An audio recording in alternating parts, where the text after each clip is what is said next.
ಮೊದಲನೇದಾಗಿ ನಾನಿಲ್ಲಿ 6 ಮೊಟ್ಟೆನ ಬಾಯ್ಲ್ ಮಾಡೋದಕ್ಕೆ ಇಟ್ಟಿದ್ದೀನಿ. ಇದನ್ನ ಬೆಂದ ಮೇಲೆ ತೆಗೆದು ಸೈಡಲ್ಲಿ ಎತ್ತಿಟ್ಕೊಂಡು ಹಾಗೆ ನೆಕ್ಸ್ಟು ಒಂದು ಬೌಲ್‌ಗೆ ಅಕ್ಕಿ ಹಿಟ್ಟನ್ನ 1 ಸ್ಪೂನ್ ಹಾಕೊಂಡಿದ್ದೀನಿ. ಕಾರ್ನ್ ಫ್ಲೋರ್‌ನ 1 ಸ್ಪೂನ್ ಹಾಕೊಂಡಿದ್ದೀನಿ. ಕಡಲೆ ಹಿಟ್ಟನ್ನ 2 ಸ್ಪೂನ್ ಸೇರಿಸ್ಕೊಳ್ತಾ ಇದ್ದೀನಿ. ಇದು ಬಂದ್ಬಿಟ್ಟು ನಾನು ಮಾಡ್ತಾ ಇರ್ತಕ್ಕಂಥದ್ದು ಕಬಾಬ್ ಪೌಡರು. ಹಾಗೆ 2 ಟೇಬಲ್ ಸ್ಪೂನ್ ಅಷ್ಟು ಮೈದಾ ಹಿಟ್ಟನ್ನು ಕೂಡ ಸೇರಿಸ್ಕೊಳ್ತಾ ಇದ್ದೀನಿ. ಹಾಗೆ 1 ಟೇಬಲ್ ಸ್ಪೂನು ಖಾರದ ಪುಡಿ ಹಾಕಿದ್ದೀನಿ. ನಾನಿಲ್ಲಿ ಕಾಶ್ಮೀರಿ ರೆಡ್ ಚಿಲ್ಲಿ ಪೌಡರ್ ತಗೊಂಡಿದ್ದೀನಿ ಕಲರ್ ಚೆನ್ನಾಗಿ ಬರುತ್ತೆ ಅಂತ ಹೇಳಿ. ಹಾಗೆ ಒಂದು ಅರ್ಧ ಟೀ ಸ್ಪೂನ್ ಅಷ್ಟು ಗರಂ ಮಸಾಲ ಪೌಡರು, ಜೊತೆಗೆ ರುಚಿಗೆ ತಕ್ಕಷ್ಟು ಉಪ್ಪು, ಒಂದು 1/4 ಟೀ ಸ್ಪೂನ್ ಅಷ್ಟು ಅರಿಶಿನ ಪುಡಿ ಸೇರಿಸ್ತಾ ಇದ್ದೀನಿ. ಹಾಗೆ ಒಂದು ಅರ್ಧ ಟೇಬಲ್ ಸ್ಪೂನ್ ಅಷ್ಟು ಶುಂಠಿ ಬೆಳ್ಳುಳ್ಳಿ ಪೇಸ್ಟು ನಾನು ಜಸ್ಟ್ ಹಾಗೆ ಕ್ರಷ್ ಮಾಡಿ ಸೇರಿಸ್ಕೊಂಡಿದ್ದೀನಿ. ಹಾಗೆ ಒಂದು 2 ಸ್ಪೂನ್ ಅಷ್ಟು ಎಣ್ಣೆ ಕೂಡ ಹಾಕಿದ್ದೀನಿ. ಎಲ್ಲದನ್ನು ಕೂಡ ಒಂದ್ಸಲ ಮಿಕ್ಸ್ ಮಾಡ್ಕೊಳ್ತಾ ಇದ್ದೀನಿ. ಡ್ರೈ ಇಂಗ್ರೀಡಿಯೆಂಟ್ಸ್ ಎಲ್ಲ ಮಿಕ್ಸ್ ಮಾಡ್ಕೊಂಡಾದ್ಮೇಲೆ ನಾವು ಸ್ವಲ್ಪ ಸ್ವಲ್ಪನೇ ನೀರನ್ನ ಹಾಕೊಂಡು ಮತ್ತೆ ಮಿಕ್ಸ್ ಮಾಡ್ಕೊಳ್ಬೇಕಾಗುತ್ತೆ.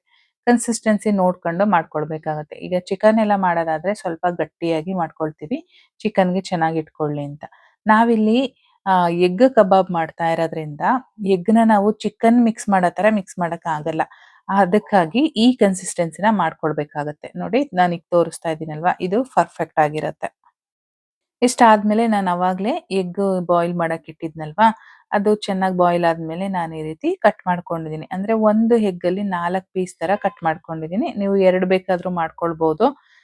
4 ಆದ್ರೆ ಬೇಗ ನಾವು ಡೀಪ್ ಫ್ರೈ ಮಾಡೋದಕ್ಕೆಲ್ಲ ಈಸಿ ಆಗುತ್ತೆ ಅಂತೇಳಿ ಈ ರೀತಿ ಮಾಡ್ಕೊಂಡಿದ್ದೀನಿ.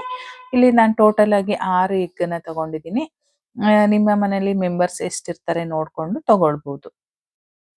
ಈ ರೀತಿ ಮೊಟ್ಟೆ ಹಾಕಿದ್ಮೇಲೆ ನೀಟಾಗಿ ಅದು ಕೋಟಿಂಗ್ ಆಗೋ ರೀತಿ ನಾವು ಏನು ರೆಡಿ ಮಾಡ್ಕೊಂಡಿದೀವಿ ಅದ್ರ ಮಿಕ್ಸ್ಚರ್‌ನ ಈ ರೀತಿ ನಾನು ಕವರ್ ಮಾಡ್ಕೊಳ್ತಾ ಇದ್ದೀನಿ. ಒಂದು ಬ್ಯಾಚಿಗೆ ಎಷ್ಟಾಗುತ್ತೆ ಅಷ್ಟನ್ನ ನಾನು ಫಸ್ಟ್ ಹಾಕ್ತಾ ಇದ್ದೀನಿ. ನೆಕ್ಸ್ಟು ಈ ಬ್ಯಾಚ್‌ನ ನಾನು ಎಣ್ಣೆಲಿ ಹಾಕಿದ್ಮೇಲೆ ಇನ್ನೊಂದು ಬ್ಯಾಚ್‌ನ ರೆಡಿ ಮಾಡಿ ಇಟ್ಕೊಳ್ತೀನಿ. ಹಾಗೆ ಎಣ್ಣೆ ಕಾಯೋದಕ್ಕೆ ಒಲೆ ಮೇಲೆ ಇಟ್ಟಿದ್ದೆ. ಈಗ ಎಣ್ಣೆ ಕಾದ್ಮೇಲೆ ಒಂದೊಂದೇ ಪೀಸನ್ನ ತೆಗೆದು ಈ ರೀತಿ ಹಾಕೊಳ್ಳೋಣ. ಎಷ್ಟು ಹಿಡ್ಸುತ್ತೆ ಅಷ್ಟು ಹಾಕೊಳ್ಬೋದು.